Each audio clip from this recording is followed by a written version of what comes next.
How do you say Saturday in Portuguese?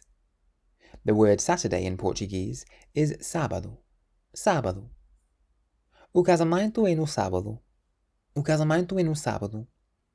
The wedding is on Saturday. Sábado é dia de descanso. Sábado é dia de descanso. Saturday is rest day. Vamos sair no sábado à noite. Vamos sair no sábado à noite. We're going out Saturday night.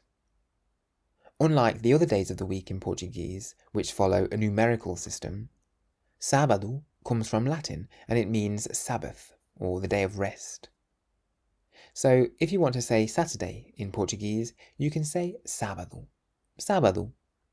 And if you want to learn to speak Portuguese, you can get my course, 3-Minute Portuguese, by going to www.3minlanguages.com.